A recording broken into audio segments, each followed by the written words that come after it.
Hi guys, welcome back to our channel Darling Dhruva, and this is the most requested video and చాలా మంది అడుగుతున్నారు and న్యూగా వచ్చిన parents కూడా తెలుసుకోవాలి బేబీకి ఎలాంటి ఫుడ్ పెట్టాలి, ఎప్పటి నుంచి పెట్టాలి, ఏంటి పెట్టాలని చాలా క్వశ్చన్స్ రేజ్ అవుతాయి. ఎందుకంటే నాకు కూడా ఆ టైంలో అలానే క్వశ్చన్స్ రేజ్ అయినాయి. అండ్ బయట కొనే సెర్లాక్ కంటే మన ఇంట్లో చేసుకునే హోమ్ ఫుడ్ పిల్లలకి చాలా మంచిది.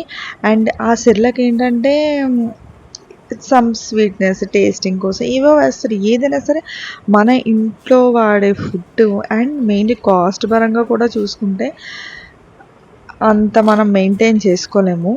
అంటే చేసుకోగలిగిన వాళ్ళు చేసుకోవచ్చు.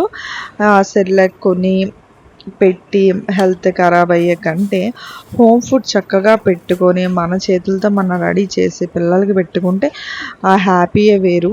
అంటే సెర్లాక్ కూడా ఎంత ఉంటుందంటే ఇంకొంచెం ఇంత కొంచెమే ఉంటుంది. ఒక ప్యాకెట్లో హాఫ్ ఉంటుంది. దట్టు చాలా కాస్ట్ కూడా. అండ్ వెంటనే అయిపోతే అది స్వీట్నెస్ అనమాట. దానివల్ల వాళ్ళు తినేస్తారు. సెర్లాక్ తినేస్తారు వీళ్ళు అని చెప్పేసి అనుకుంటాం. కానీ అది మంచిది కాదు. మన హోమ్ ఫుడ్ మన ఇంట్లో తయారు చేసుకునే ఫుడ్ చక్కగా మన చేతులతో రెడీ చేసి కావాల్సినవన్నీ ఇంగ్రీడియంట్స్ అన్నీ మనకు తెలిసేలా వేసుకొని పెడితే చాలా మంచిది. ఎందుకంటే ఇక్కడ చూడండి పర్టికులర్గా నేను చూపిస్తున్నాను. అది ఏంటి నేను ఏరుతున్నాను అనుకోవద్దు. అంటే జీలకర్ర 4 జీలకర్ర చిన్న ఒక్కొక్కటి వాము 4 గింజలు, జీలకర్ర వాము గింజ, నెక్స్ట్ బాదం పప్పు, జీడిపప్పు అన్నీ కొంచెం కొంచెం. ఇది ఎప్పటి నుంచి అంటే బేబీ 5th మంత్ ఎండింగ్ నుంచి మనం ఇది అనేది మనం ప్రిపేర్ చేసుకొని బేబీకి పెట్టచ్చు. అంటే కొంతమందికి ఫీడింగ్ రాకపోయినా నెక్స్ట్ ఇంట్లో ఉండే కంటే బయట జాబ్ చేసిన మదర్స్కి చాలా యూజ్ అవుతుంది. హోమ్ మేకర్స్ అంటే పర్లేదు, ఇంట్లో ఉంటారు, వాళ్ళు ఫీడింగ్ ఎలాగైనా ఇవ్వచ్చు. బట్ జాబ్ చేసే విమెన్స్కి కొంచెం చాలా కష్టం కదా. అంటే బేబీ ఏం తిన్నాడు, ఎలా ఉంది, ఏం చేస్తుండు, ఫీడింగ్ మనం ఆ టైంకి ఉండము. సో ఏంటని ఆలోచించే కన్నా ఇది మనం బేబీకి రెడీ చేసి పెడితే చాలా మంచిది. ఇక్కడ మనకు కావాల్సింది ఏంటంటే ఒక గ్లాస్ రైస్కి ఒక స్పూన్ కందిపప్పు, రైస్కి ఒక స్పూన్ కందిపప్పు వేసుకుంటే చాలు. నీట్గా శుభ్రంగా కడుక్కొని కొంచెం సేపు ఎండలో ఎండబెట్టి దాన్ని నీట్గా ఫ్రై చేసుకోవాలి. అంటే మనం సిమ్లో పెట్టుకొని ఫ్రై చేయాలి, మరీ మాడిపోకూడదు. ఏదైనా సిమ్లో పెట్టి ఫ్రై చేస్తే చాలా మంచిది. అండ్ మరీ మాడిపోతే పిల్లలకి టేస్ట్ కూడా ఉండదు. కొంచెం లేట్ అయినా పర్వాలేదు. అండ్ అందులో 4 జీడిపప్పు, 4 బాదం పప్పు, ఒక 4 గింజలు వాము, 4 గింజలు జీలకర్ర అండ్ 2 కిస్మిస్ అంటే న్యాచురల్ స్వీట్ కోసం అంతే.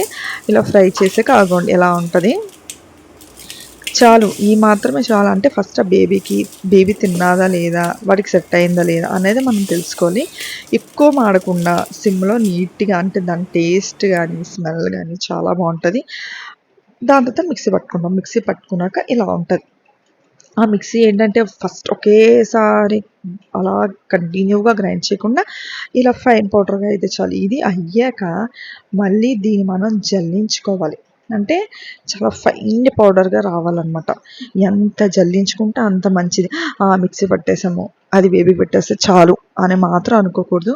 అది మనం ఎంత ఫైన్గా చాలా ఫైన్ పౌడర్గా వస్తే అది చాలా బేబీకి మంచిది. ఎందుకంటే అప్పటి వరకు వాళ్ళు పాలు అలవాటు అయిన తర్వాత సడన్గా మనం సాలిడ్ స్టార్ట్ చేస్తే వాళ్ళకి కష్టం కదా, వాళ్ళు డైజెస్ట్ కూడా చేసుకోలేరు. కాబట్టి నేనైతే 5th మంత్ ఎండింగ్ నుంచి స్టార్ట్ చేశాను.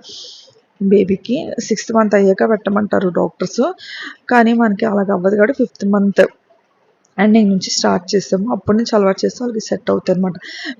మన ఫీడింగ్ వచ్చినా ఒక ఫార్ములా ఏదైనా సరే సాలిడ్ అనేది వాళ్ళకి ఇవ్వాలి. కాబట్టి ఇలా చూసారా వాళ్ళు ఎంత వచ్చినా ఇది మనకి యూస్ అవ్వదు ఇంకా. సో మనం చేసింది ఎంత చేస్తే అంత ఫైన్ పౌడర్ అయ్యే కొద్దీ మనం చేస్తూ ఉండాలన్నమాట. అండ్ ఇది బేబీకి చాలా మంచిది అండ్ మనకు కూడా చాలా సేఫ్. అన్ని విటమిన్స్ అన్నీ అందుతాయి అనమాట. ఇలా వస్తుంది చూడండి, చాలా ఫైన్ పౌడర్ వస్తుంది. ఇంకా అయిపోయింది చాలు ఇంకా పెట్టేద్దాం అని మాత్రం అనుకోకండి.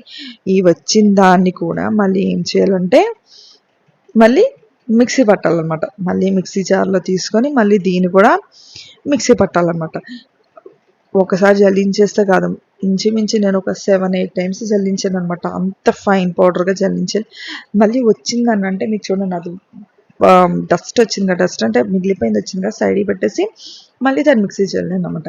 ఆ మిక్సీ చల్లింది మళ్ళీ అలా ఎంతైతే అంత మళ్ళీ చల్లించుకోవడం. లాస్ట్‌కి అయితే ఇంత మిగిలింది. ఇదైతే మరి ఇంకే యూజ్ ఏమి ఉండదు. ఎందుకంటే పిల్లలు కూడా దాన్ని తినలేరు. ఎందుకంటే చాలా పార్టికల్స్‌గా ఉంటాయి. వాళ్ళు డైజెస్ట్ చేసుకోలేరు. ఇబ్బందిగా ఉంటదనమాట. నెక్స్ట్ వీడియోలో ఎలా చేయాలి ఏంటని చెప్తాను. Yeah! That's it for today video. Bye guys.